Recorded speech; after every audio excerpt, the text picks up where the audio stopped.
আশা করি আপনারা সকলেই ভালো আছেন। আজকের ভিডিওতে কিভাবে উদ্বেগ ও আতঙ্ক কাটিয়ে ওঠা যায় সে বিষয়ে আলোচনা করা হবে। অনেকেই বিভিন্ন পরিস্থিতি বা নেগেটিভ পরিস্থিতিতে উদ্বেগ ও আতঙ্ক অনুভব করেন, যা তাদের দৈনন্দিন জীবনে খুবই অসুবিধায় পড়তে হয়।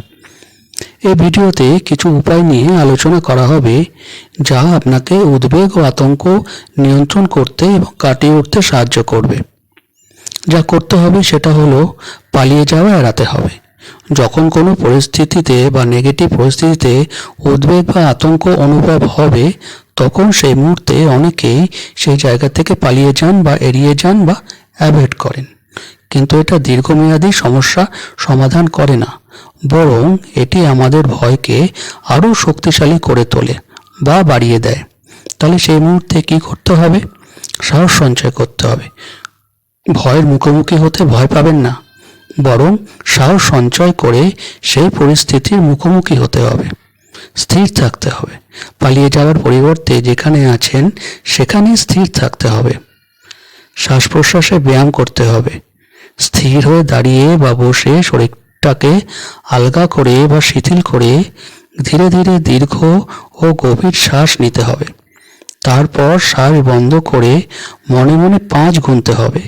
তারপর আস্তে আস্তে শ্বাসটিকে ছাড়তে হবে এবং এই প্রক্রিয়া করার সাথে সাথে মনে মনে বলতে হবে, আমি সম্পূর্ণ সুস্থ, আমি স্বাস্থ্যবান, আমি আত্মবিশ্বাসী। আবার ধীরে ধীরে শ্বাস নিতে হবে, শ্বাস বন্ধ করে 5 গুনতে হবে, আস্তে আস্তে শ্বাস ছাড়তে হবে। এর সাথে সাথে পজিটিভ কথাগুলো বলতে হবে। এই প্রক্রিয়াটি বেশ কয়েকবার পুনরাবৃত্তি করতে হবে যতক্ষণ না আপনার শান্তবোধ মনে হচ্ছে। এটা যে শুধুমাত্র খারাপ লাগার সময় করতে হবে তা কিন্তু নয়।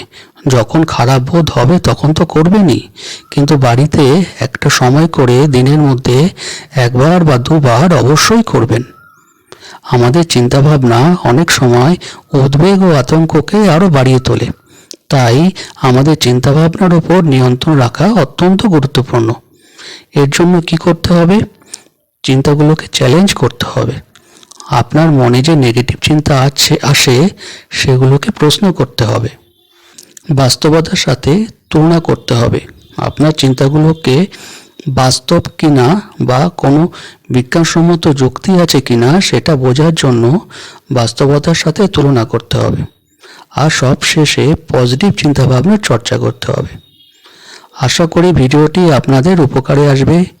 যদি উপকারে আসে তাহলে লাইক, শেয়ার ও কমেন্ট করবেন। আর যারা চ্যানেলে নতুন, চ্যানেলটিকে সাবস্ক্রাইব করে সঙ্গে থাকুন এরকম গুরুত্বপূর্ণ ভিডিও পাওয়ার জন্য। আপনারা সকলেই ভালো থাকুন আর সুস্থ থাকুন। Thank you.